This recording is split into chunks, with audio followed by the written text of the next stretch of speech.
Hello എല്ലാവർക്കും നമസ്കാരം. പുതിയൊരു വീഡിയോയിലേക്ക് സ്വാഗതം. പലർക്കും ഇപ്പോഴും ഡൗട്ടുള്ള ഒരു കാര്യമാണ്, ഒരു കോൺസെപ്റ്റാണ് കൺസംഷൻ ഗുഡ്സും ക്യാപിറ്റൽ ഗുഡ്സും ഇത് തമ്മിലുള്ള വ്യത്യാസം. ഓക്കെ, ഞാൻ ഈ വീഡിയോയിലൂടെ ഈ രണ്ട് ഗുഡ്സും തമ്മിലുള്ള വ്യത്യാസമാണ് പറയാൻ പോകുന്നത്.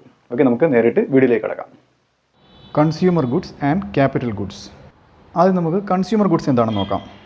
അപ്പോൾ കൺസ്യൂമർ ഗുഡ്സ് എന്ന് വെച്ചാൽ നിങ്ങൾ മനസ്സിലാക്കേണ്ട കാര്യം, consumer goods refer to those goods which satisfy the wants of the consumers directly. അത് നേരിട്ട് ഒരു ഉപഭോക്താവിൻ്റെ ആവശ്യങ്ങൾ സാറ്റിസ്ഫൈ ചെയ്യുന്ന ഗുഡ്സാണ് കൺസ്യൂമർ ഗുഡ്സ്. അപ്പം അത് എടുത്ത് മനസ്സിലാക്കേണ്ട കാര്യം, ഇപ്പോൾ bread, butter, shirt, pens, TV, furniture, ഇങ്ങനെയുള്ള കാര്യങ്ങൾ, ഇപ്പോൾ കാറ്, ഇതൊക്കെ ഒരു ഉപഭോക്താവിന് നേരിട്ട് അദ്ദേഹത്തിന് സംതൃപ്തി ലഭിക്കുന്ന, അദ്ദേഹം ഉപയോഗിക്കുന്ന സാധനങ്ങളാണ്. അത് ഉപയോഗിച്ച് അദ്ദേഹം വേറൊരു ഉൽപ്പന്നം ഉണ്ടാക്കാൻ വേണ്ടിയിട്ടല്ല ഇതെല്ലാം മേടിക്കുന്നത്, അദ്ദേഹത്തിന് സംതൃപ്തി ലഭിക്കുന്നതിന് വേണ്ടി മേടിക്കുന്ന ഗുഡ്സാണ് കൺസ്യൂമർ ഗുഡ്സ് എന്ന് പറയുന്നത്. ഇപ്പോൾ നിങ്ങൾ ഈ ചിത്രത്തിൽ കാണുന്നതൊക്കെ കൺസ്യൂമർ ഗുഡ്സ് ആണ്. ഇപ്പോൾ ഫർണിച്ചർ, TV, ബ്രെഡ്. ഇപ്പോൾ ഇതിൽ തന്നെ വീണ്ടും ക്ലാസിഫിക്കേഷൻസ് വരുന്നുണ്ട്, ഇതിനെ വീണ്ടും തരംതിരിക്കുന്നുണ്ട്. അതായത് ഇപ്പം ബ്രെഡൊക്കെ ആണെന്നുണ്ടെങ്കിൽ കുറച്ച് ലൈഫ് സ്പാനുള്ള കൺസ്യൂമർ ഗുഡാണ്. ഇപ്പോൾ TV, ഫർണിച്ചറൊക്കെ ആണെങ്കിൽ ഒരുപാട് നാൾ നമുക്ക് യൂസ് ചെയ്യാവുന്നതാണ്. ഇപ്പോൾ ഇതിൻ്റെ അടിസ്ഥാനത്തിൽ നമ്മൾ ഇതിനെ എങ്ങനെയാണ്, കൺസ്യൂമർ ഗുഡ്സിനെ എങ്ങനെയാണ് ക്ലാസിഫൈ ചെയ്തിരിക്കുന്നത് നോക്കാം. അതിൽ ആദ്യത്തെ കൺസ്യൂമർ ഗുഡാണ് ഡ്യൂറബിൾ ഗുഡ്സ് അഥവാ ഡ്യൂറബിൾ കൺസ്യൂമർ ഗുഡ്സ്. ഇതെങ്ങനെയാണ്? It refers to those goods which can be used again and again over a considerable period of time. വീണ്ടും നമുക്കൊരു നിശ്ചിത കാലയളവിലേക്ക് ഉപയോഗിക്കാൻ കഴിയുന്ന, ഇപ്പോൾ TV, റെഫ്രിജറേറ്റർ, ഇപ്പം ഒരു ലോങ് പീരീഡ് ഓഫ് ടൈം ഉപയോഗിക്കാൻ കഴിയുന്ന ഒരു ഗുഡാണ്. അതുകൊണ്ട് ഇതിനെ ഡ്യൂറബിൾ കൺസ്യൂമർ ഗുഡ്സ് എന്ന് പറയുന്നത്. ഇപ്പം ഫർണിച്ചറൊക്കെ ഡ്യൂറബിളായിട്ട് നമുക്ക് ഒരുപാട് നാൾ ഉപയോഗിക്കാൻ കഴിയുന്ന ഗുഡ്സാണ് അല്ലേ. അതുകൊണ്ട് തന്നെ ഡ്യൂറബിൾ കൺസ്യൂമർ ഗുഡ്സ് എന്ന് പറയുന്നു.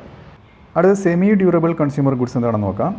Goods which can be used for a limited period of time. ഒരു നിശ്ചിത കാലയളവിലേക്ക് മാത്രം ഉപയോഗിക്കാൻ കഴിയുന്ന ഗുഡ്സിനെയാണ് ഈ കാറ്റഗറിയിൽ പെടുത്തിയിരിക്കുന്നത്. Are termed as semi durable goods. അപ്പം these goods have a life span of around 1 year. ഏതാണ്ട് 1 വർഷത്തോളം കാലമാണ് ഇതിൻ്റെ ഒരു ലൈഫ് സ്പാൻ ആയിട്ട് കണക്കാക്കുന്നത്. ഉദാഹരണത്തിന് ക്ലോത്തസ്, ക്രോക്കറി, നമ്മൾ വീട്ടിൽ ഉപയോഗിക്കുന്ന മൺപാത്രങ്ങളില്ലേ, അതാണ് ക്രോക്കറി എന്ന് പറയുന്നത്. പിന്നെ ഷൂസ്, ഇപ്പോൾ വുഡ്ലാൻഡ് ഷൂസൊക്കെ നമുക്ക് 4-5 വർഷം ഉപയോഗിക്കാം. എന്നാലും ഇത് സെമി ഡ്യൂറബിൾ ഗുഡ്സ്. ഇപ്പം ഒരു നോർമൽ, ഒരു ആവറേജ് ഷൂസിൻ്റെ കാര്യമാണ് പറയുന്നത്. സെമി ഡ്യൂറബിൾ ഗുഡ്സിൻ്റെ കേസിലാണ് ഇത് ഉൾപ്പെടുത്തിയിരിക്കുന്നത്. ഇപ്പം എന്തായാലും ഷൂസൊക്കെ നമ്മൾ ഫർണിച്ചർ പോലെയോ അല്ലെങ്കിൽ TV പോലെയോ 10-20 കൊല്ലമൊന്നും ഉപയോഗിക്കാൻ പോകുന്നില്ല. അപ്പോൾ അതുകൊണ്ട് ഇത് സെമി ഡ്യൂറബിൾ ഗുഡ്സ്. അതിൻ്റെ ഒരു ആവറേജ് ലൈഫ് സ്പാൻ പറയുന്നത് ലെസ് ദാൻ 1 year ആണ്. അടുത്തത് നോൺ ഡ്യൂറബിൾ കൺസ്യൂമർ ഗുഡ്സ് നോക്കാം. അധികം ആയുസിൽ, അധികാലം നിലനിൽക്കാത്ത ഗുഡ്സ് ഏതൊക്കെയാണ്? Goods which are used up in a single act of consumption are known as non durable goods. ഒറ്റത്തവണ ഉപയോഗം കൊണ്ട് ഉപയോഗിച്ച് തീർക്കാൻ പറ്റുന്ന goods. These cannot be used more than once. ഒന്നിൽ അധികം ഇത് ഉപയോഗിക്കാൻ പറ്റില്ല. ഉദാഹരണം എടുത്തു കഴിഞ്ഞാൽ മിൽക്ക്, ബ്രെഡ്, ഇതെല്ലാം നമുക്ക് ഒറ്റ കൺസംഷനാണ്. പിന്നെ ഫുഡ് ഗ്രെയിൻസ്, പേപ്പർ, ഇതെല്ലാം ഉപയോഗിച്ചതിന് ശേഷം പിന്നെ നമുക്ക് വീണ്ടും ഉപയോഗിക്കാൻ കഴിയാത്ത ഗുഡ്സ്. അപ്പോൾ ഇതിന് അധികം ലൈഫ് സ്പാൻ ഉണ്ടാവില്ല. ഓക്കെ, അപ്പോൾ ഇങ്ങനെയുള്ള ഗുഡ്സിനെയാണ് നോൺ ഡ്യൂറബിൾ ഗുഡ്സ് എന്ന് വിളിക്കുന്നത്. ഇതിനോടൊപ്പം തന്നെ നമ്മൾ മനസ്സിലാക്കേണ്ട മറ്റൊന്നാണ് സർവീസസ് എന്ന് പറയുന്നത്. അപ്പോൾ services refer to non material goods. നമുക്ക് മെറ്റീരിയൽ അല്ലാത്ത, നമുക്ക് തൊടാൻ പറ്റാത്ത goods which directly satisfy the human wants. അപ്പം ഇതും ഹ്യൂമൻ വാണ്ട്സ് സാറ്റിസ്ഫൈ ചെയ്യുന്ന ഒന്നാണ്. ഇപ്പോൾ നേരിട്ട് നമ്മളൊരു കടയിൽ പോയി, ഒരു ബാർബർ ഷോപ്പിൽ പോയി നമ്മൾ ഹെയർ ഡ്രസ്സ് ചെയ്ത് കഴിഞ്ഞാൽ അതെന്താണ്? നമ്മൾ നേരിട്ട് കൺസ്യൂം ചെയ്യുന്ന ഒന്നാണ്. അത് നമുക്ക് തൊടാൻ പറ്റത്തില്ല. അദ്ദേഹത്തിന് നൽകുന്ന സേവനമാണ്, അത് തൊടാൻ പറ്റത്തില്ല. They are intangible activities. ഇപ്പം ഒരു ബാങ്കിങ് സർവീസ്, ഇപ്പോൾ ബാങ്ക് തരുന്ന സർവീസ് ഒരു സേവനമാണ്. അത് ഒരു ഗുഡല്ല നമുക്ക് തരുന്നത്. ഇപ്പം സർവീസസ് ഓഫ് ടീച്ചേഴ്സ് കൊടുക്കുന്ന എഡ്യൂക്കേഷനാണ്. ഇതൊക്കെ സർവീസുകളാണ്. ഡോക്ടേഴ്സ്, ബാങ്ക്സ്, ഇങ്ങനെ തൊടാൻ പറ്റാത്ത ഇൻടാഞ്ചിബിൾ ആയിട്ടുള്ള ഗുഡ്സിനെയാണ് നമ്മൾ സർവീസസ് എന്ന് വിളിക്കുന്നത്. ഇനി നമുക്ക് ക്യാപിറ്റൽ ഗുഡ്സ് എന്താണെന്ന് നോക്കാം. Capital goods are those final goods which help in production of other goods and services. ഇത് ഫൈനൽ ഗുഡ്സ് തന്നെയാണ്, പക്ഷേ ഈ ഗുഡ്സ് ആൾക്കാർ മേടിക്കുന്നത് മറ്റ് സാധനങ്ങളോ സേവനങ്ങളോ ഉണ്ടാക്കുന്നതിന് വേണ്ടിയാണ് ഈ ഗുഡ്സ് മേടിക്കുന്നത്. ഉദാഹരണം പറഞ്ഞാൽ പ്ലാന്റ് ആൻഡ് മെഷീനറി. ഒരു പ്ലാന്റ് അല്ലെങ്കിൽ ഒരു മെഷീനറിയോ മേടിക്കുന്നത് മറ്റു ഉൽപ്പന്നങ്ങൾ ഉണ്ടാക്കുന്നതിന് വേണ്ടി. ഒരു കോഫി മേക്കിംഗ് മെഷീൻ മേടിക്കുന്നത് എന്തിനാണ്? അതൊരു കോഫി ഉണ്ടാക്കുന്ന ആവശ്യത്തിന് വേണ്ടിയാണ് ഉപയോഗിക്കുന്നത്. അപ്പോൾ അതൊരു ക്യാപിറ്റൽ ഗുഡാണ്. അപ്പം എക്യുപ്മെൻറ്റ്. അപ്പം നമ്മൾ മറ്റ് ഉൽപ്പന്നങ്ങൾ ഉണ്ടാക്കാൻ വേണ്ടി ഉപയോഗിക്കുന്ന ഏതൊരു ഗുഡും ഇതാണ് ക്യാപിറ്റൽ ഗുഡ്സ് ഗണത്തിലാണ് വരുന്നത്. ഇനി ക്യാപിറ്റൽ ഗുഡ്സിനെ പറ്റി അറിഞ്ഞിരിക്കേണ്ട പ്രധാനപ്പെട്ട ചില കാര്യങ്ങളുണ്ട്. അതെന്തൊക്കെയാണെന്ന് നമുക്ക് നോക്കാം.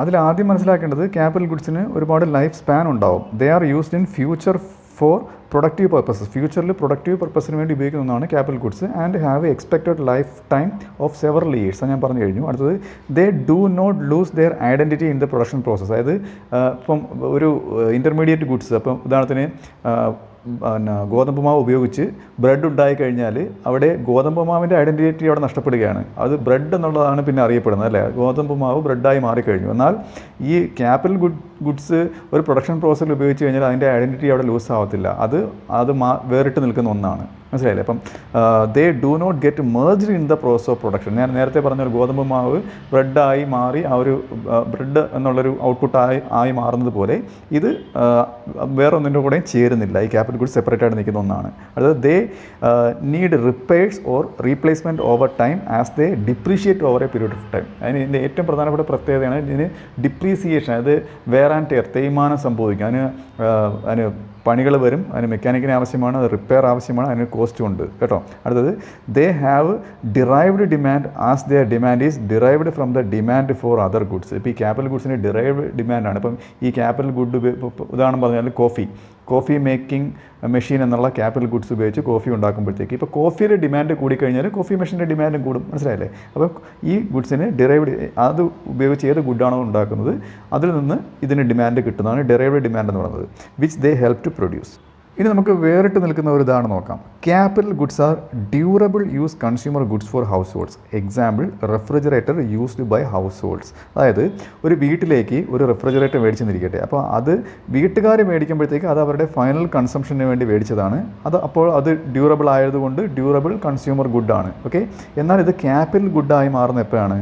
Refrigerator used by a baker is a capital good because the end user of a durable good is a producer. അപ്പം ഒരു ബേക്കർ ഇതേ റെഫ്രിജറേറ്റർ മേടിച്ച് കഴിഞ്ഞാൽ അദ്ദേഹം അതിൽ ഐസ്ക്രീമും മറ്റ് ദീർഘനാൾ വെച്ച് കുറച്ച് നാൾ സൂക്ഷിക്കേണ്ട വസ്തുക്കളായിരിക്കും അതിൽ സൂക്ഷിക്കുന്നത്. അപ്പം അദ്ദേഹം മറ്റൊരു ഉൽപ്പന്നം, അല്ലെങ്കിൽ ഇപ്പോൾ ഉദാഹരണം എടുത്തു കഴിഞ്ഞാൽ ഐസ്ക്രീം ഉണ്ടാക്കുന്നതിന് വേണ്ടിയിട്ടാണ് ഈ റെഫ്രിജറേറ്റർ മേടിച്ചത് അല്ലേ. അപ്പോൾ ഒരു കടക്കാരൻ ഇതേ റെഫ്രിജറേറ്റർ മേടിച്ച് കഴിഞ്ഞാൽ അത് ക്യാപിറ്റൽ ഗുഡായി മാറുകയാണ് ചെയ്യുന്നത്. അപ്പോൾ ഈ വീഡിയോ നിങ്ങൾക്ക് മനസ്സിലായെന്ന് വിശ്വസിക്കുന്നു. അടുത്ത വീഡിയോയിലൂടെ മറ്റൊരു വിഷയവുമായി വീണ്ടും കാണാം.